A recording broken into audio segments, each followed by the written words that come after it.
Ya, jadi kesiapan peralatan medis dan kesiapan sarana prasarana di rumah sakit ini kita sejak dari awal bulan Maret kami terus berusaha mempersiapkan dan memperlengkapi apa-apa yang dibutuhkan.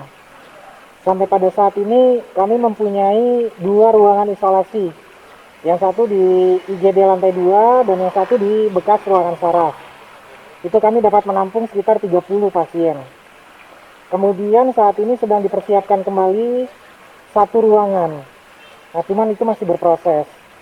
Kalau untuk alat-alat, untuk kasus-kasus berat, kami mempersiapkan ventilator. Ada ICU kami dengan 4 tempat tidur, ventilator yang tersedia sekitar 2 buah. Itu sudah kami gunakan untuk merawat satu pasien yang berat kemarin. Nah, puji Tuhan pasien itu sudah bisa lepas dari ventilator tersebut dan sekarang sudah cukup stabil.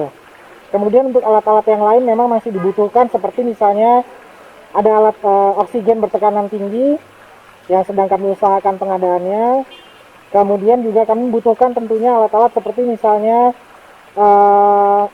inkubator untuk anak-anak bayi yang dilahirkan dengan ibu-ibu yang COVID ataupun yang hasil rapid testnya positif. Itu juga masih kami butuhkan dan sedang dalam proses disiapkan alat-alat tersebut.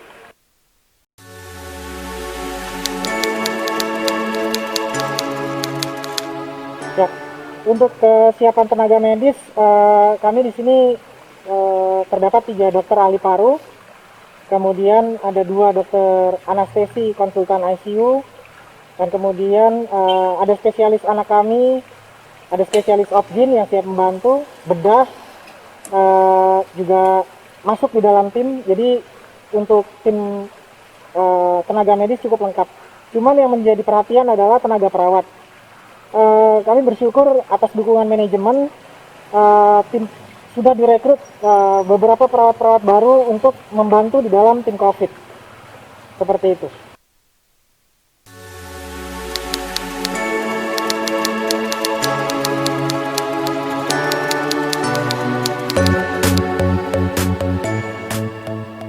Langkah-langkah yang kami lakukan untuk menangani kasus COVID adalah kami melakukan semuanya sesuai dengan guideline yang dikeluarkan oleh Kementerian Kesehatan dan guideline yang dikeluarkan oleh perhimpunan, baik dari Perhimpunan Penyakit Dalam, Perhimpunan Dokter Paru, Perhimpunan Dokter Anak. Itu sudah kami lakukan sesuai dengan standar dan sesuai dengan protap. Nah, kemudian juga tentunya karena ini satu penyakit menular, maka kami melakukan suatu standar pencegahan infeksi. Meskipun kami juga tertatih-tatih dalam melakukan hal itu karena ini satu penyakit yang sangat luas di masyarakat, maka kami juga harus melakukan satu prosedur pencegahan infeksi yang semaksimal mungkin, baik untuk kami sendiri saat kami bekerja di rumah sakit dan pada saat kami berada di luar lingkungan rumah sakit.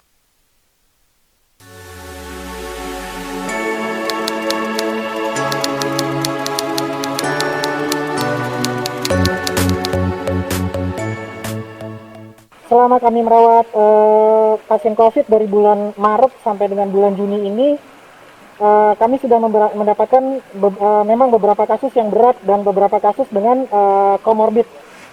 Untuk kasus-kasus yang berat kami sudah mendapatkan 2 kasus. Tapi puji Tuhan, karena berkat perlindungan Tuhan dan kasih karunia Tuhan, 1 kasus yang dipasang dengan alat bantuan pernapasan sudah bisa lepas dari alat bantuan pernapasan. Dan 1 kasus yang berat, kami tidak sampai memasang alat bantuan pernapasan. Dan kedua pasien tersebut saat ini sudah dalam keadaan yang stabil dan menunggu hasil-hasil swab yang diharapkan segera negatif. Itu semua karena berkat Tuhan dan bantuan atau support dari manajemen, kerjasama yang baik antara manajemen dan kami tim ahli klinis. Kemudian ke depan harapan kami adalah untuk masyarakat agar bisa menjaga dan melaksanakan semua protokol kesehatan dengan menjaga jarak atau menghindari kerumunan. Kemudian yang kedua, tetap memakai masker dimanapun berada. Dan yang ketiga, agar rajin untuk mencuci tangan atau setidaknya memakai hand sanitizer. Ini semua kita lakukan agar kita terhindar dari infeksi SARS-CoV-2 atau yang kita kenal dengan COVID-19.